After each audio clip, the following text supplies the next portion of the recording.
असदुद्दीन ओवैसी साहब का ये हमारा बहुत बड़ा सपना था और पहले से दिली चाहत था। ये हमारे नसीब से हमें मिले हैं असदुद्दीन ओवैसी साहब।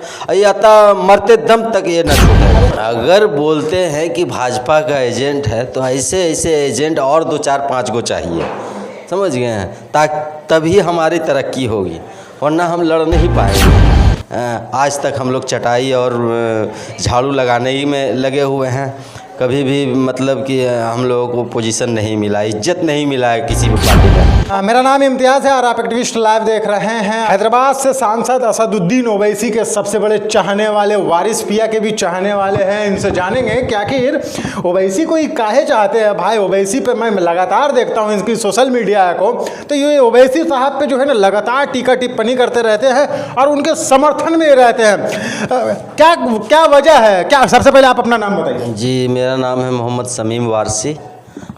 शमीम वारसी साहब, आपके सोशल मीडिया पे हम लगातार देखते हैं कि ओवैसी साहब के प्रति एकदम आपकी दीवानगी है, मतलब क्या वजह है, क्या दिख गया आपको? जी, चाहत है, उनसे मोहब्बत है, इसलिए कि वो एक अच्छा रहबर बन कर के हमारे कौम में आए हैं, तो हम लोग क्यों नहीं चाहेंगे। हमारे लिए लड़ते हैं, हमारे लिए आवाज़ उठाते हैं। आज किसी भी मुद्दा पर किसी भी बात हो, हमारे ऊपर वही आवाज़ उठाने वाले हमारे एक रहबर, खास रहबर हमारे ओवैसी साहब हैं, जिनको लोगों को, हमारे कौम को और गरीब यतीम मजलूम जितने सबको समझना भी चाहिए कि एक रहबर आए हैं तो इन्हीं को मने सहेजा जाए, समेटा जाए, इन्हीं को लेकर के चला जाए, तभी हम लोगों का मंजिल आगे बढ़ेगी, हम लोगों का हक मिलेगा। हम लोगों का हक नहीं मिला है। आज तक हम लोग चटाई और झाड़ू लगाने ही में लगे हुए हैं। कभी भी मतलब कि हम लोगों को पोजीशन नहीं मिला, इज्जत नहीं मिला है किसी भी पार्टी में। आरजेडी जेडीयू वाले तो बोलते हैं कि इतना अच्छा खुशहाल है, ये जो है ना सुशासन की सरकार है, ये मोहब्बत और भाईचारगी वाली सरकार है, तो ये सब जुमला है, ये सब जुमला है, सिर्फ जुमला बोल देते हैं और कुछ नहीं है, दिखावा। वोट लेने के बाद सब सो जाते हैं, स्विच ऑफ, सब कंबल ओढ़ करके घी पीते हैं। मैंने बताया है कई बार, ये सबसे तंग आ चुके हैं, सब बिगड़ा हुआ है, सब लेकर के अभी भी देखिए राजनीतिक हो रहा है, मगर रास्ते का हाल देखो। अभी आपका फंड, ये जो इलेक्शन जो हुआ है इसका, नगर पंचायत का, नगर का इलेक्शन जो हुआ, इसमें उस बात से देखिए अभी तक कोई काम नहीं, कोई कार्य नहीं हो रहा है, सब सन्नाटा पड़े हुए हैं। तो ये क्या राजनीतिक है?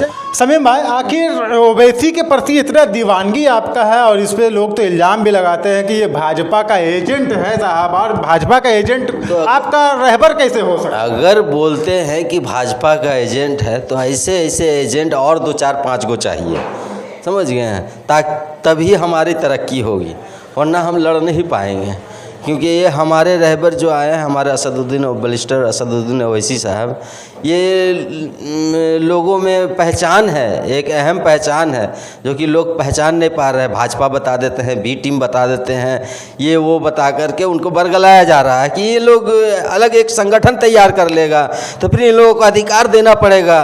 अभी तो कोई पूछ नहीं रहा है ना, उस वक़्त फिर जब संगठन हमारी बन जाएगी उस वक़्त पूछना शुरू करेगा। बहुत अच्छी जागरूकता है, हर गांव में जागरूकता है, हर गांव में चाहत है। लोग बुला रहे हैं हम लोगों को कि आकर के सदस्यता दीजिए, सदस्यता अभियान चलाइए। पार्टी में जुड़े हुए हैं? हाँ, हम पार्टी में जुड़े हुए हैं, ऑलरेडी हम मेंबर हैं असदुद्दीन ओवैसी साहब का। ये हमारा बहुत बड़ा सपना था और पहले से दिली चाहत था।